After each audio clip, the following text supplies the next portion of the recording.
Good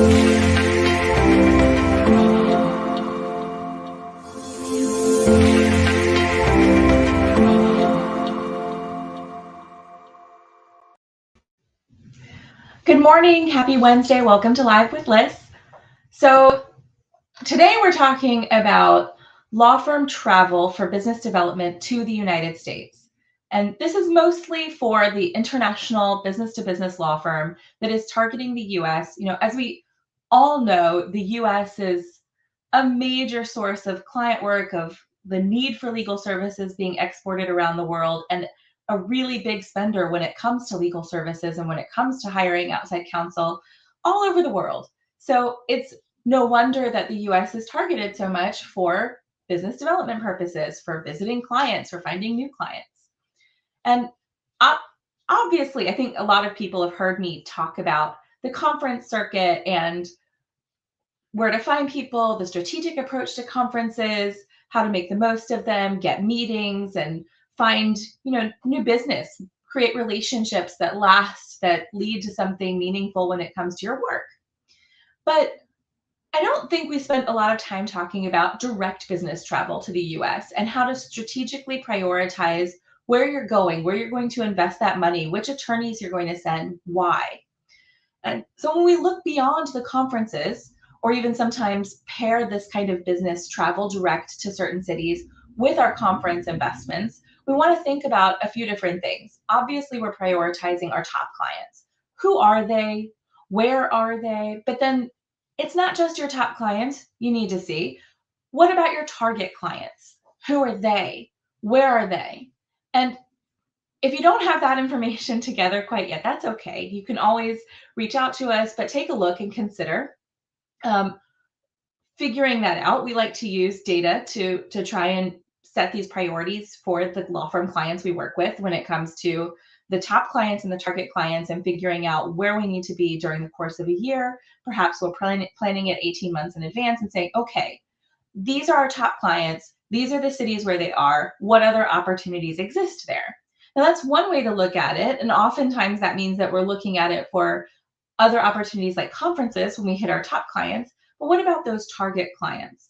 And where are they in those cities that maybe are not as immediately prevalent or in your mind as priorities to visit? So everyone's going to the coastal cities. There are a lot of reasons to go to DC. You always have a business case for New York or San Francisco. But what about those mid-sized cities or smaller cities that also have a presence? Good morning, Mariana. I love how get up and go you are because it's so early there. There are a lot of reasons to visit some of these smaller cities. As an international firm, you've got two types of clients, right? You've got your law firm clients that are sending work out on behalf of US or multinational corporations based in the US. And then you've got your direct corporate clients or potential corporate clients. So these people who are based in Miami or in LA or New York, they're constantly, let's say, on the receiving end of these opportunities to meet with people, make new friends and business partners and relationships. It's constant for them. There are people flowing in all the time.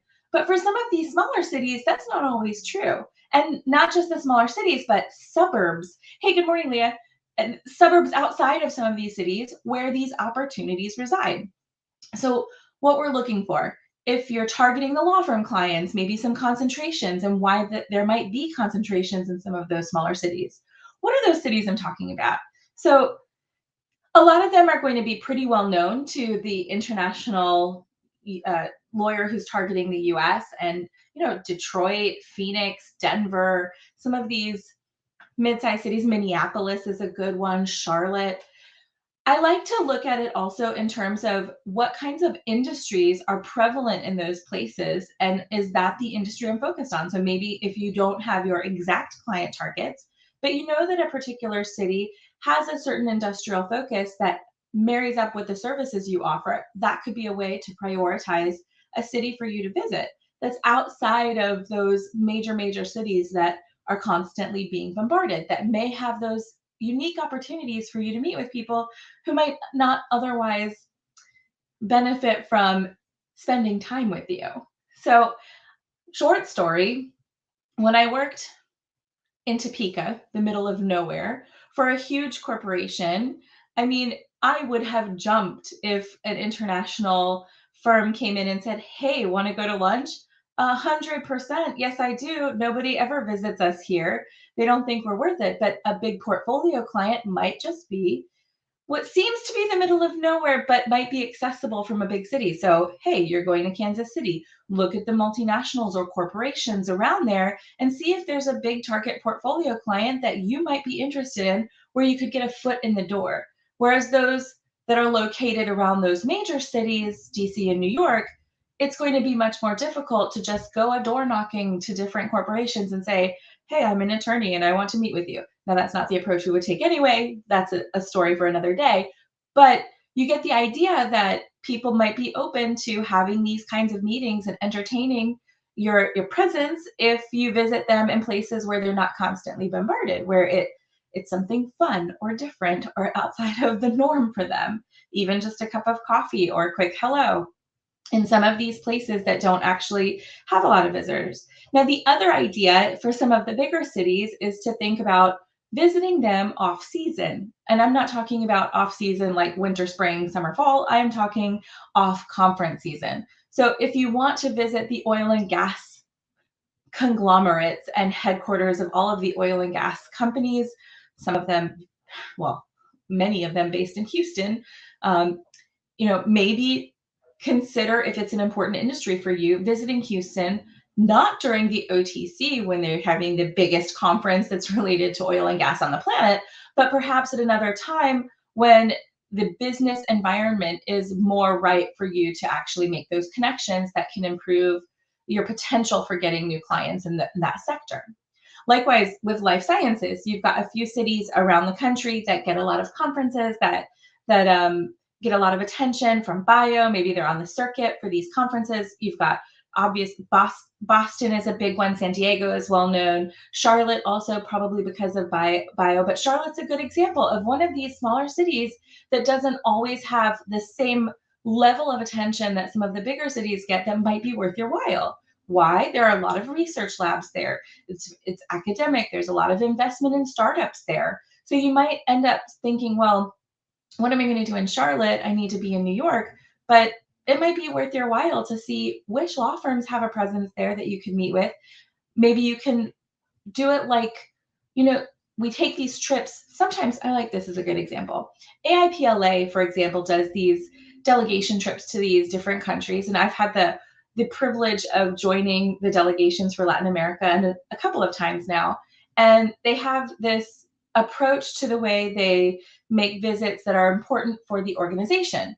And it's not unlike that for a law firm. You might want to consider some stops that fill up your agenda that might be outside of the norm. Maybe that means looking for a Chamber of Commerce event. Maybe that means looking for an academic or industrial event where you will have a presence of these different people who can really help you get a foothold in a certain industry, in a certain city that you might not have had that chance otherwise.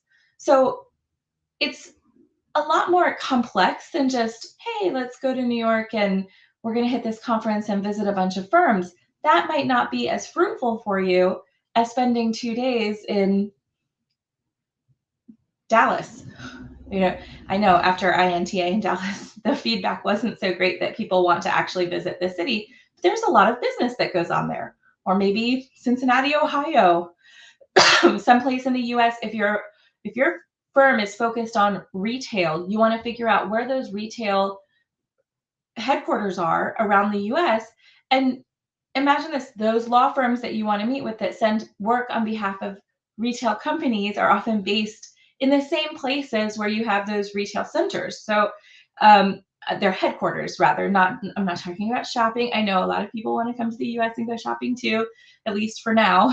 It can change with our inflation, but for now, why not make the most of it and go to one of these cities that has those opportunities that you wouldn't otherwise expect? So recap, let's back for a second. Who are the top clients? Where are they? Set your priority. Okay, you have to go to Seattle. What other cities can you get to from Seattle that make sense for your business travel for your potential clients, your target clients. So you've got your top clients and your target clients. Where are they, and how do we figure out how to get in the door? In those smaller cities, that approach, without the conference might be a little confusing. You might say, well, how am I going to get into these places where I don't know the people and I don't know the messaging, and how am I going to figure that out? Well, there are a lot of different ways, techniques that we use to set up meetings with people we've never met before. But I do think that you have a lot more chance for that to happen in some of these places that aren't as bombarded, as I said before. But some of that messaging in these small cities, hey, I'm actually going to be in your town for a bit. I'd like to come learn more about your practice. You make it worthwhile for them. And then they want to open your door. So you reach out and say, I'm interested to learn about the services that you provide. I'm here meeting with, this with a couple of companies. I think we might share a mutual client. That mutual client sharing, that's a good way to get a meeting. And people are interested then. Okay, we work in the same sphere. Let's figure it out. I'd like to know you.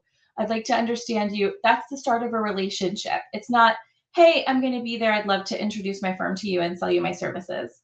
It's a little bit more nuanced than that. But in middle America, people are polite.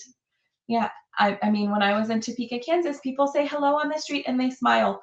And it's a kindness that you don't often find in some of these big cities that is really engaging. And so I think you do have realistically a better chance of getting some of these meetings in these places where American culture thrives that way, where you have that politeness that you don't always experience in big urban centers with a lot of people who maybe don't speak the same language.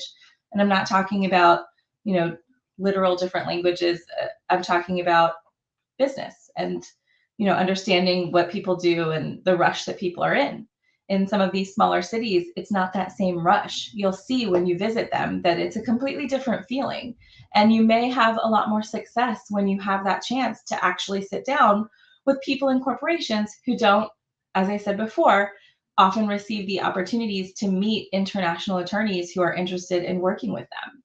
So unless they're on the conference circuit. So it's not the same when you go to a conference and you have a meeting every 30 minutes or every hour. It's different. You're actually starting relationships and spending time. You're investing time in some of these places that you would not otherwise have considered if, you didn't have some sort of a reason to go there. But I would say, look at it. If you're an IP in particular, how many of you have actually taken the chance to go to Minneapolis?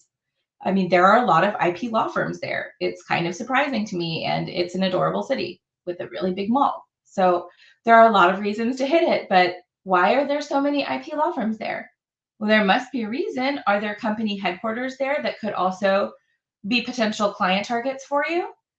So, those are things that people don't often consider when they're going to another country. Now, you could also use your data set. So look at your CRM, see if you can find those third party relationships that say, okay, these are my biggest clients. Who else represents them and who works with them? What universities are they tied to? Do they have academic relationships that might be beneficial for me? And are there some of these smaller events that are not these huge conferences that are localized that might be important to me? That might be a local bar association event. It might be a chamber of commerce event. It might be something related to your industry that is outside of the mainstream of what you normally do. So maybe something smaller hosted by a university. Those types of events can help you make connections that start relationships that you would not have otherwise expected as an international lawyer, just going through and really hammering the ground in DC and making all those meetings. That's great. There's always a reason to do that. You can always make that business case. But for those smaller cities, a little extra consideration could help you reap major rewards as an international law firm targeting the US to sell your legal services. And if you have questions about that, like other things, you can always send us a quick email to solutions@firmforward.com. We love to hear from you and are always happy to answer those one-off questions when we can. And on Wednesdays, you get together with us. Thank you so much for joining us at Live with Liz. Most Wednesdays at 9 a.m., where we talk about legal marketing and business development for international, primarily international B2B law firms. See you next time on Live with Liz. Bye, everybody.